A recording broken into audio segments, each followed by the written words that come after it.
when we'll actually be talking about navigating a neurotypical world. So we're talking today, obviously, about different forms of neurodiversity, but it can all get a little bit theoretical. So what we're hoping with our panelists here is that we might be able to shed a little bit of light on that neurodiverse experience and how it actually is for neurodiverse individuals in the workplace and the kind of assistance that they might require for fellow colleagues and employees to be aware of in the people who are around them.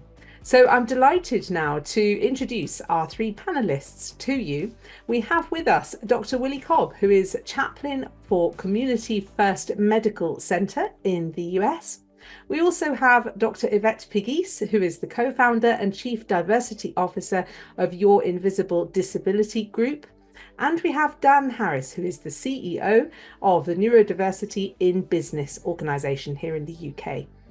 So welcome to you all. Thank you very much for joining us. Now, I know that each of you have a slightly different take on your own experiences of neurodiversity from a personal point of view. So I wonder if we could, as we start this conversation, just go around and perhaps each of you can share a little bit about your own experiences with the audience for context. Dan, let's start with you, if I may. Sure. Delighted to be here, and it's really great that we have such a great collegiate feeling around neurodiversity these days. So for the context of the audience, I am a white male, mid-40s, I won't tell you my exact age, and I'm wearing a blue shirt. And my pronouns are he, him. I am an autistic ADHDer. I was diagnosed late into life, not in childhood, and that was a result actually of the diagnosis of my son, who's a 10-year-old non-speaking little boy called the Joshy Man, and that's kind of why I set up my charity Neurodiversity in Business. Fantastic. Thank you very much, Dan. That's great. So you've got quite a lot covered there. It'll be really fascinating to talk about that with you. Willie, tell us a little bit about yourself, if you would, please. So I'm Dr. Willie Cobb. I do a bunch of things in life, but I have 5 learning disabilities. I was born with them, but I wasn't diagnosed until I was about 25 years old. So I suffered these learning disabilities throughout all of my schooling. I didn't graduate high school till I was 20, college till I was 40, didn't get my doctorate until I was 50. And so I struggled with these disabilities for a very long time with people not understanding them. So I had to do a lot of research myself after getting diagnosed.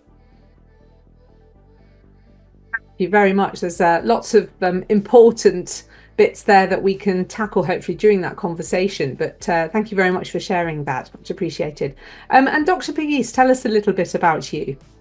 Likewise, navigating a neurotypical world as a high-functioning woman of color with an intellectual and developmental disability that came after a traumatic brain and spinal cord injury was somewhat different for me in that my condition, although it was a condition that was atypical at birth and through surgery, there were complications that resulted in a spinal cord injury, and collectively the neurodiversity developed itself in a way that I was not expecting at all. I too had to return to school and for the first time do that with IDD, intellectual and developmental disability diagnoses and experiences. So I realized that there wasn't really a lot of support out there until I created it for myself and connected with the community that recognized that high functioning didn't make it easier for me, it just made it easier for the person I was interacting with.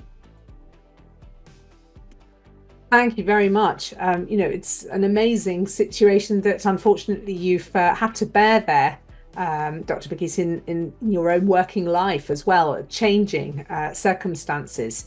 But it's really commendable for all of you to be involved in this way in helping to raise opportunities for neurodiverse individuals. And hopefully through this conversation then we can use your personal experiences to shed greater light on what is needed.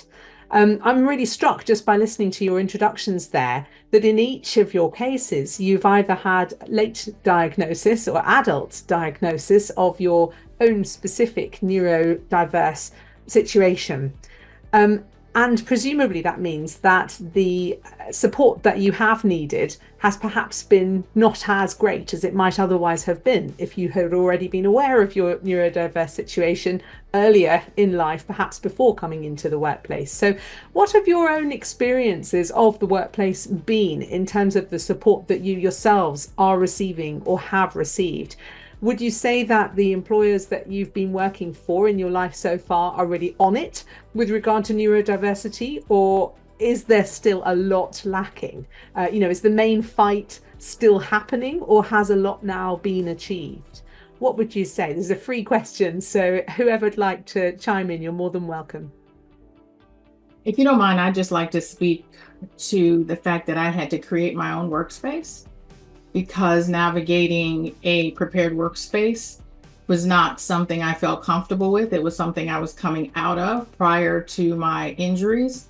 And I found that re-entering into the workplace was a lot more difficult.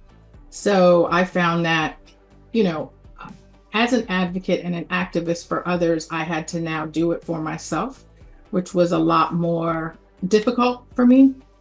So it was hard to find support in the workplace, as I mentioned, especially when you're high functioning, because they question whether or not your diagnosis is valid, regardless of whatever paperwork that you submit.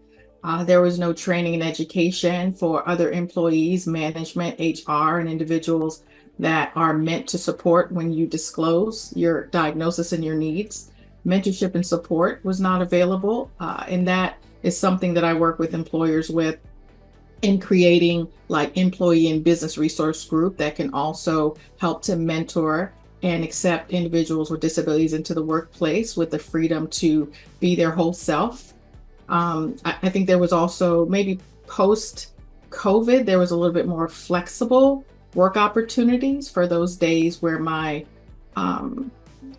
invisible disabilities and oversensitivity interrupted my ability to function at my highest rate, right? And so, of course, career opportunities and, finally, there is a sense of mental health needs and mental health supports that are required. So I hope to, as a result of this session, to celebrate diversity and how impactful it is in the workplace.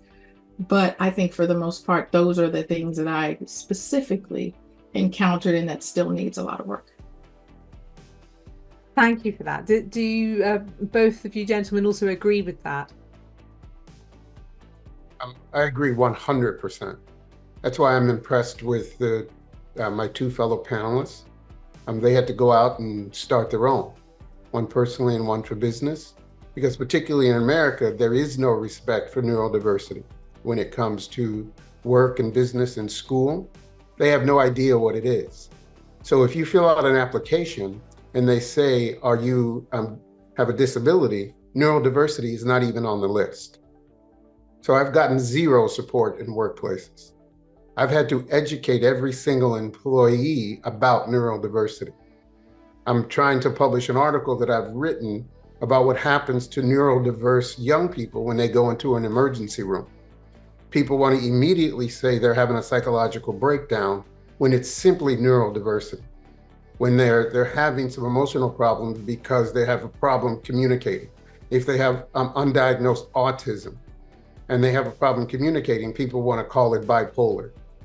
And so there is no support. I have never gotten support, zero support from workplaces. I've been fired a couple of times because the expectations are unrealistic for someone with 5 learning disabilities, particularly dyspraxia, where that's a physical learning disability. And so employees or employers have no idea what neurodiversity is. So neurotypical people have no empathy for neurodiversity, no empathy whatsoever. I explain it like this. Would a husband say to a wife, oh, I know how it felt when you had that baby? You would never say that. And so neurotypical people don't understand how it feels to be neurodiverse. So for example, 1 minute I can understand what a word means, and in the next line, that word makes no sense to me whatsoever. That's what dyslexia truly is. And so if you're sitting in a meeting with somebody and you're reading something, and then the very next line, the word is gone, I've been called an idiot for that. And so they don't understand. So there's been no help in work. I've had to create it all. Hugely disappointing to hear that. Personally, I feel I should somehow say sorry on behalf of the entire corporate world for that. But it's just terrible to hear that is the reality, and presumably for so many. Dan, what are your experiences in the UK? Well, look, it was really humbling to hear Yvette's and Willie's experience, but also I think inspiring to see all of the hard work they've been doing to try and change their community and the workplaces around them. I think it's important to call out that, I would sit here from a position of privilege, being a white male, middle class, relatively well off in the UK, in kind of a Western developed country. I think it's really important that we ask that question around who's not in the room here, because, Yvette and Willie have eloquently expressed the fact that someone sitting in kind of a blue chip company like one of NIB's members, the Google, the Amazon, the McDonald's, etc., they may feel more empowered to talk about their neurodivergency within the corporate world. They may feel more empowered to be able to say, this is me, these are my strengths, these are my challenges. We also need to think about that vast majority of people who would never, ever think about applying to a big corporate because they would think, gosh, they are not going to be neuro-inclusive. There's no way I should even waste my efforts. And also across different sectors, I find this really interesting in that people who are in the kind of professional services world or consultancy, those type of careers will have a vastly different experience for those who are maybe, frontline retail, for example. So you asked the question earlier about what are corporates doing. In some of the best cases where I've seen that allowing kind of flexibility, home working, etc., those opportunities, those accommodations are simply not available to certain types of people. So I think I would have had a vastly different experience and level of support from my career, and I've only ever worked for one company. If I'd have been in a different sector, I would have probably found it a lot harder to put up my hand and say, I'm different in these ways, this is how I need you to work with me, these are the kind of the accommodations that you will need to put in place to get the best out of me. So I'd love to hear Yvette and Willie's reflections on whether they feel what I'm saying is kind of accurate and is it holistic. Well, first, you said something interesting. I mentioned earlier to you guys that I teach the social meaning of race at the University of Chicago. And I'm a controversial teacher. And one of the things I do is I teach out of a neurodivergent perspective. So I allow my students to turn in their homework any way they want to. And they can turn it in as long as it's in the day before the grades are due. They have homework due every week, as long as it's in any form. They can write a poem, they can turn it in any way they want to. But one of the controversial things I teach is there's no such thing as white privilege. I teach there's privilege, and we all have a form of privilege. I have a form of privilege. And if we can learn how to respect our own privilege, we can learn how to overcome anything.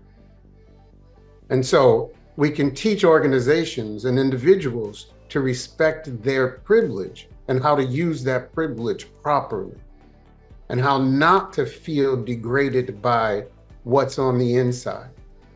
And so if we can understand our own privilege and the power we have and use that power properly, we don't have to let other people's ignorance dominate us too much. And so I find it fascinating that you have been fortunate to work in one company that's understood your neurodivergency. That's fantastic. But you're correct, most of us don't get that opportunity. And so that's very fortunate for you. Most of us have to fight constantly. And then it's been my mission in life to help people find out their mission and to help them do the fighting they need to do. And so you've been blessed in a lot of ways that you work with those organizations. That's a blessing. Most of us in the neurodivergent world, we get kicked out of neurotypical places because they just simply don't, and we don't understand ourselves. It takes us a very long time to understand who we are. And if we can find our own privilege and our own power, then we can help other people to understand who we are. Thank you, Very Dr. well said. Thank you very much. Sorry, Dr. Pegues.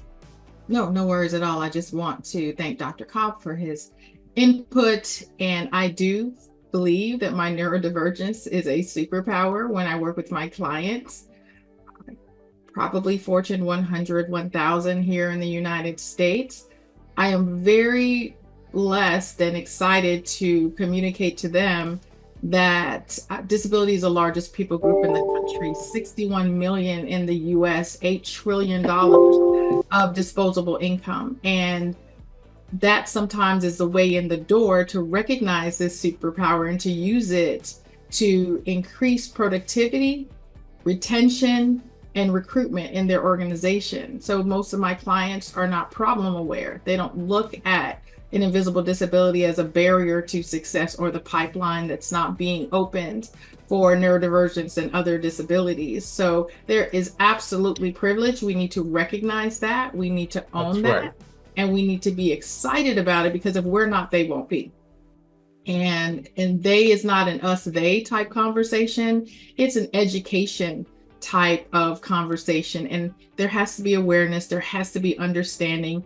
And then we can talk about distinction, but we definitely need to talk about the relevance of this people group. And again, like myself, I was not born into my condition, it was acquired. So I like to have the conversation. If we live long enough, we will find ourselves in a situation, whether it be temporary, permanent, or situational, where we will need accommodations. So to create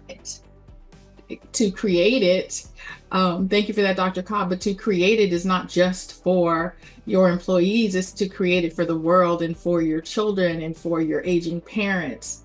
It's something that affects the brain. We all have brains. We all have changes in our age and our abilities. So it's not so foreign. We need to normalize it. Absolutely. So thinking about the workplace in general, I mean, you've got lots of people in the audience here who are looking to make positive change within their organizations. So in a sense, we're preaching to the converted here, aren't we? Thinking about practical considerations that employers can take into consideration and hopefully implement. What are the key things that would make life easier for neurodivergent individuals that can have the quickest and best possible effect from an equipment point of view, but also the structures that perhaps need to be put in place in an organization to make sure that people are well provided for? What are your thoughts on that? So here are the things that I teach. First, get educated on your own divergency. You have to know what you have. You have to know exactly what you have. Are you autistic? Do you have ADHD? If you have ADHD, is there a medication that can help you? You cannot request help if you don't know what you need. Do you have undiagnosed, like dyspraxia? For a lot of people, is undiagnosed. And it's one of the most difficult learning disabilities to diagnose.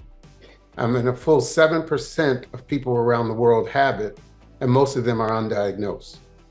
And so you have to not be afraid to get diagnosed. That's the biggest part of the problem, is people don't want to be labeled with neurodiversity. And then get educated.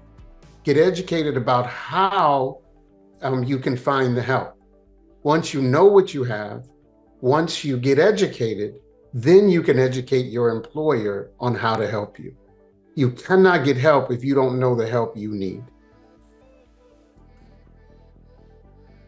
Thank you for Absolutely. Dan, what are your thoughts? I think Yvette may have been just coming in, so I'll defer to her. All right. I'm okay, Dan. I mean, I just had a couple things for the employer, but I'd love to hear your input. So I guess my input was going to be centered around the kind of the holistic nature of what I see neurodiversity in businesses, corporate members looking to do. So we've got kind of 900 of the biggest global blue chips as members of the charity. And one of the things I am disappointingly seeing month after month is kind of approaches to say, we're going to go out and hire X% of people into a specific functional area. And often it's kind of technology, mathematics, engineering, a really kind of narrow area. And the two cautions I often throw out there, and I'd be really interested in Yvette and Willie's views on these in a second, is number one is often when you're rushing out for recruitment, you know what happens? The 20% of your workforce who are neurodivergent, who have been there 10, 15, 20 years, they're putting their hands up and say, sorry, you know, things aren't great here. Why are you trying to go out and hire new talent? Actually, let's get things right for our talent base, the existing talent base. And then the second thing that I caution on is that you are at significant risk of disenfranchising an already marginalized community by going out and hiring that kind of specific talent pool, because you will find that it is disproportionately white, male, well-educated, mathematical, educational type career backgrounds. So my caution is that really where we want to be in 10, 15 years is we want to be not talking about the neurodiversity word. We want to be talking about that principle of how do you as an employer get the best out of me as an employee? Cognitive difference we can talk about, but we should be moving away from trying to say, I'm going to hire autistic talent or dyslexic talent, etc. Because as others on this panel will far more eloquently express than me, the overlap and the co-occurrence of these topics or conditions, whatever you want to call them, is so pronounced that we don't all sit in one easy to define bucket.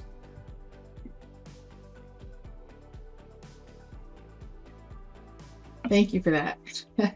I am all for normalizing differences, right? And so when we focus on neurodiversity, neurodiverse, the population and recruitment and retention, I think the tables need to turn a little bit, right? So as you mentioned, Dan, you have these employers going out looking for specific diverse groups, as opposed to hiring the person for the job and accommodating them regardless of whether or not they disclose their condition, creating a workplace that's inclusive for all.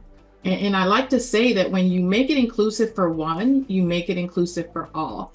Another thing that I like to say often is when you met one neurodiverse individual, you've met just one neurodiverse individual, because everyone responds to it differently.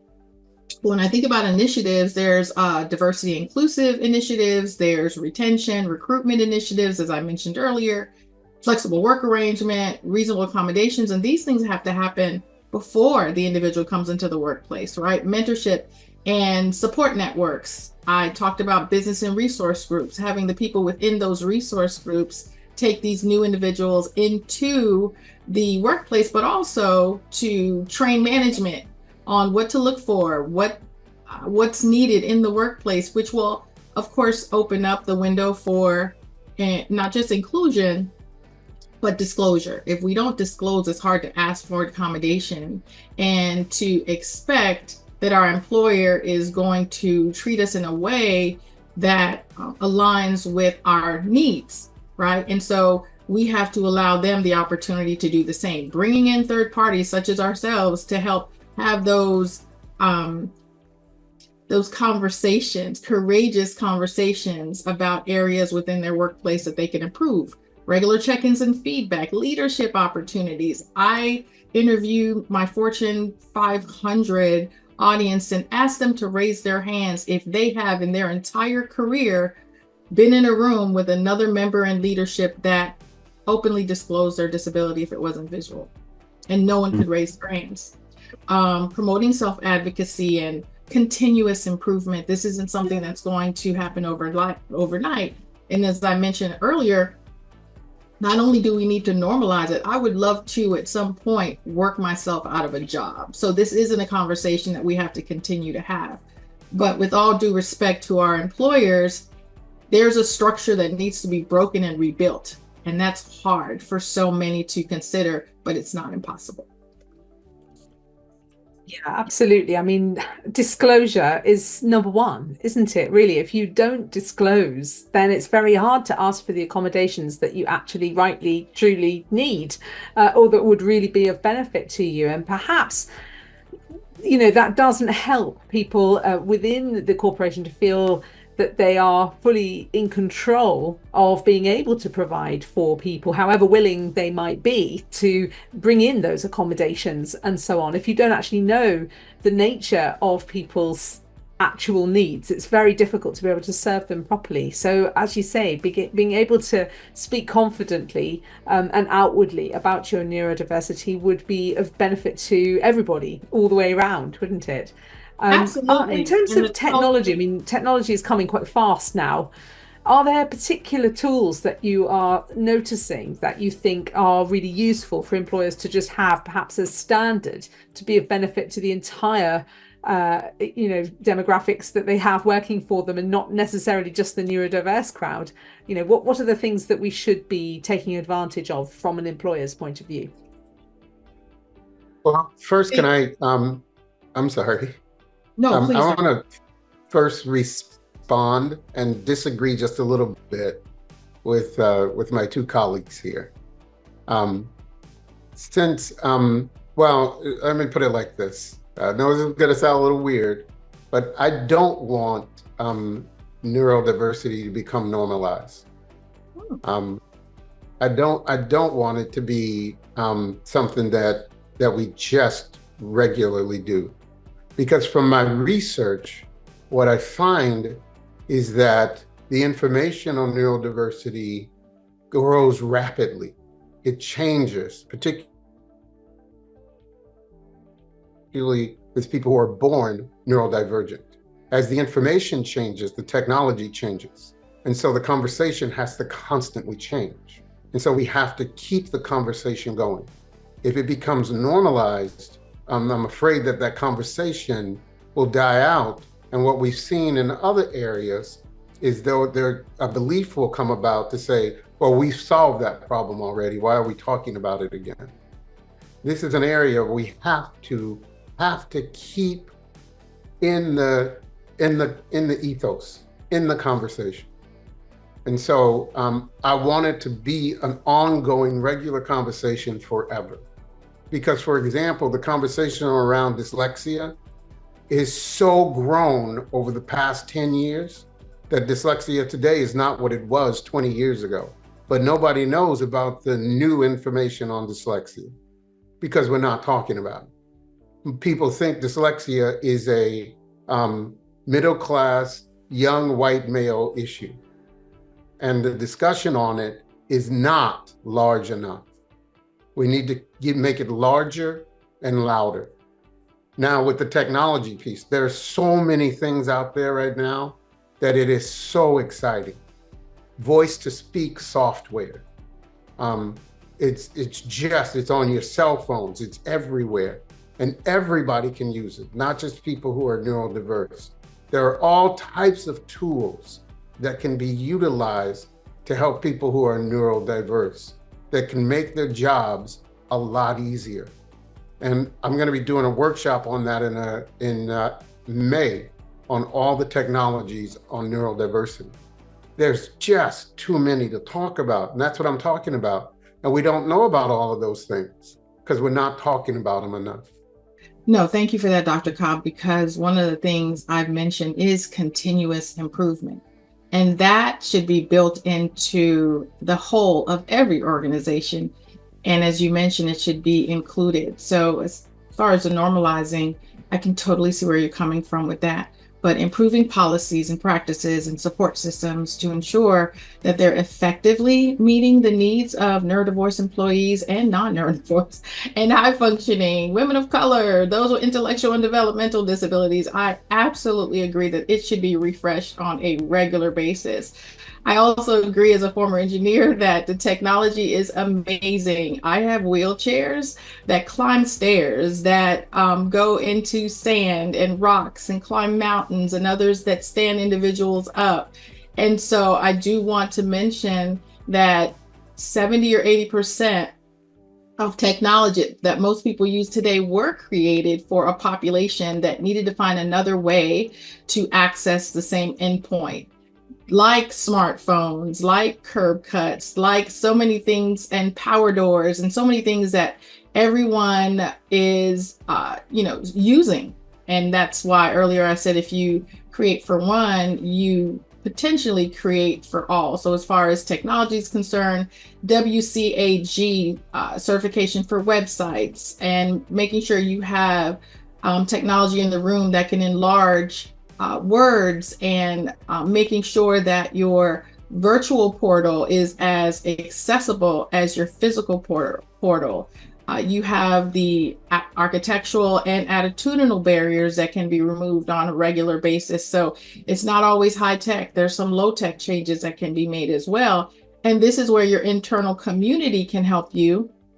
And I wanted to circle back just a little bit when we talked about individuals within an organization disclosing. Well, Dr. Cobb mentioned very early on that there's a lot of shame and guilt within this community. So most people may not choose to disclose. But if you cultivate a culture of inclusion and you highlight individuals with disabilities within the organization, you'd be surprised at how psychologically safe an individual will feel at work. And it doesn't feel like disclosing. It just feels like asking for what I need because I need it, and this is why. And likewise, if disclosure doesn't happen in the workplace, when you do ask for accommodation, it looks like you're lazy or not a great worker or not willing to be part of a team. And that's when, because you can't ask about disabilities, employers can simply say, what do I need to know about you to help you be the best employee here at this organization? In that moment, you can either choose to disclose or just ask for specifics that everyone can use. So an environment that asks and provides opportunities to allow individuals to be their complete self. And that question, remarkably, is not even asked. It's such a simple question. Managers can ask. You can ask during interviews. You can ask on a regular basis as you are improving your organization and some of the tools that you provide, surveys. But those are very simple, low-tech, high-output opportunities for individuals to share their needs without sharing their or disclosing their disability or differences. Well, bearing that in mind then, I mean, you make some really important points there about the need to disclose in order to get anywhere within the workplace, but thinking about other things that employers can do, there's also the whole topic of sponsorship and helping to advance neurodiverse individuals, because quite famously, there's lots of data out there to suggest that neurodiverse individuals are particularly loyal to the organizations that they work for. And yet they don't always manage to get promoted in the way that really they should be able to progress. So what kind of structures do we need internally within our organizations to help that progression, that upskilling and that development of neurodiverse individuals? Would sponsorship help? What examples do we have at the tops of companies that neurodiverse individuals can take inspiration from? What are your thoughts, Dan? I'd love to come in here, because I think the answer is we have extremely few people who role model neurodivergency right at the top of the organization. And that's a real shame, because we find that role modeling actually leads to the stigma going down. So we're hoping that we become more brave as the months and the years go ahead, and the people who are neurodivergent actually are able to talk about this really openly. I've been in lots of boardrooms of FTSE 100 and FTSE 250s, which I guess is those Fortune 100 and 1000 for our US colleagues. You know, I've never had anyone who said to me, no, Dan, you're wrong. We don't believe in creating neuro-inclusive workplaces. But what I always have is 1 or 2 emails after that session of someone who says, you know, I'm on the exec. I've never talked about my dyslexia or my ADHD. I feel like it would impede my career. And that's a source of real kind of shame for me and regret that even those people who are at the right top of their career and probably are not going any higher, they're at a really good position, they feel like it'd be a disadvantage.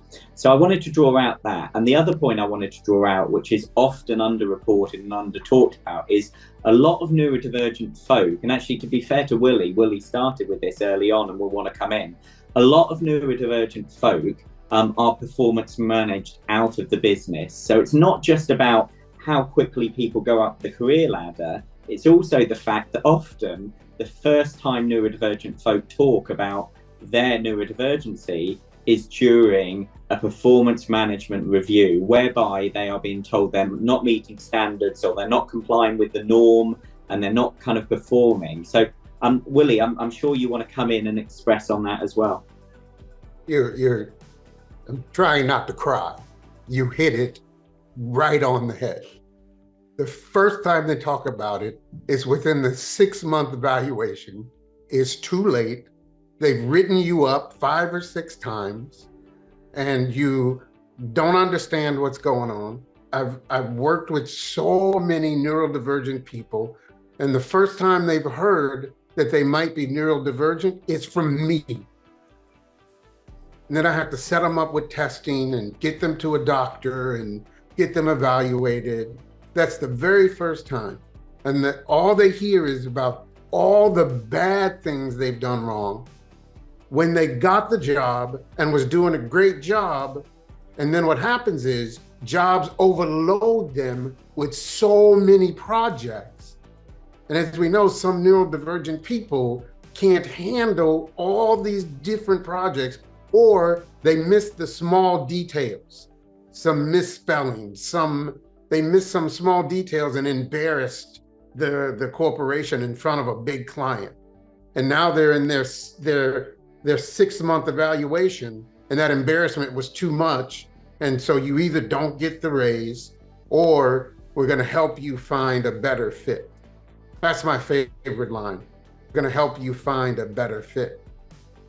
When sometimes it takes simple revisions.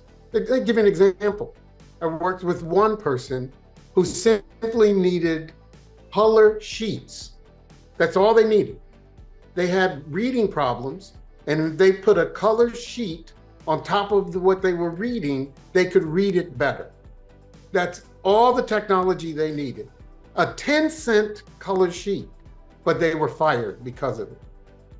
But businesses don't want to take that extra step to help a neurodivergent person because they don't understand what it is. And research absolutely shows neurotypical people have no idea and don't understand what it means to not be able to spell or not be able to communicate very well. They just don't get it. So they'd rather move them out. Like Dr. Yvette said, we need to impact their bottom line, help them understand the bottom line, how they're letting some of the most creative people on the planet go because they're embarrassed a little bit. Thank you very much indeed. Dr. Bakis, you were nodding through that. What are your thoughts? First, Dr. Cobb, thank you for your full disclosure, and thank you, Dan, for even asking that question, because it's not asked enough. And I've worked with organizations who either, to be perfectly honest, are so afraid of being sued, so afraid of being socially impacted, their corporate reputation being affected much more than their inner teams being impacted. And so it does sometimes take a third person to come in and almost be an ombudsman, if you will, to teach the employee to have the conversation with the executive who doesn't have the lens or the ear or the training and education to hear clearly, which is what I've done with a lot of employees and employers, to come in and say, if you're having issues with this particular employee, let's make sure that we're communicating effectively. Let me hear your HR practices, and then now report back to your middle manager or your executive in a way that makes sense. So the one thing I can say prior to my injury, having an executive and engineering position, is I can see it from both parts and both sides of the table, and to have that conversation can sometimes be very helpful. And I too will give you an example where I came into an organization. I met with my C-suite, CIOs, CEOs, CFOs, and my senior management teams, and it was a safe space to have these conversations. And one of the questions that came up was, how do I fire someone with a disability? I refused to be offended by that, because I was grateful that they felt safe enough in this room for me to answer it. And I fortunately reassured them that if your HR practices are not set up to support an individual who needs additional help to do the best job possible, then your HR practices are wrong. Whether they're disabled, able, neurodivergent, it should be equal to the point that if you have the information you need and that the employee has communicated it to you, that this is a process you shouldn't have to ask about. But I appreciate the question, and I've received very similar startling questions from my upper management, which enforces the fact that there needs to be someone in the middle. There needs to be someone willing to tell the truth. There needs to be employees willing to speak their truth, and likewise. Thank you very much indeed. You've all given fantastic reflections there on the state of neurodiversity in business today. I hope that we're going to find that it will change now that people are becoming more aware of where the gaps are, and hopefully what they need to do in order to fix those.